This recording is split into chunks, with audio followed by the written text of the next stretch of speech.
ইনশাআল্লাহ ইনশাআল্লাহ ইনশাআল্লাহ।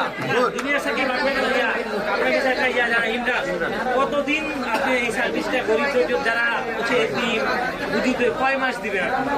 সবসময় দিবে। আমার কথা যতদিন আমার নিঃশ্বাস আছে এবং আমি বেঁচে আছি, আমার সেলুন আছে, আমি প্রতিশ্রুতি দিচ্ছি এটা সারা জীবন থাকবে ইনশাআল্লাহ। এরকম মানবতা ফেরিওয়ালা ঘরে ঘরে চাই, ইনশাআল্লাহ হবে। আর ইমরান ভাই এইভাবে করেন জীবনের শেষ নিঃশ্বাস পর্যন্ত এটা সেবা দিন। আর জীবনের শেষ নিঃশ্বাস পর্যন্ত আমি আমার ওনাদেরকে সেবা দিয়ে যাবো ইনশাআল্লাহ। আর নিয়মটা বলছি, প্রত্যেকদিন 10 জনের বেশি আর কি সার্ভিসটা পাবে না। আমার কথাটা বুঝতে পারছেন? একটা জিনিস দেখেন, আমি নিজে যদি স্বয়ংসম্পূর্ণভাবে সুস্থ থাকি তাহলে শুধু তাদের পাশে গিয়ে আমি দাঁড়াতে পারবো। বুঝতে পেরেছেন? এই জন্য এভরিডে 10 জন এই সার্ভিসটা। আচ্ছা বন্ধু, এখন আমার ওই যে পুরুষ নির্যাতন গান সম্পর্কে কিছু বলো। নতুন একটা গান রিলিজ হয়েছে, পুরুষ নির্যাতন 8 লাখ ভিউ হয়ে গেছে একদিনে।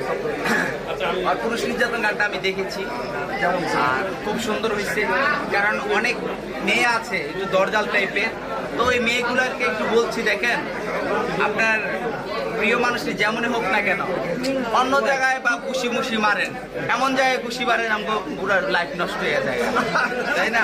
কিন্তু আরেকটা জিনিস বলি, জুনিয়র সাকিবের যে মানে যে অসুস্থ ছিল, আলহামদুলিল্লাহ জুনিয়র সাকিবের বিভিন্ন ধরনের কমেন্ট করে জুনিয়র সাকিবকে বলে যে লিঙ্গ ছাড়া সিংহ। আমি ওই সমস্ত কমেন্টদারীদেরকে বলতে চাই, শিক্ষিত মানুষদেরকে, দুর্ঘটনা কখন কার উপরে আসতে পারে বলা যায় না, কাউকে ইনসাল্ট করে কথা বলবেন না।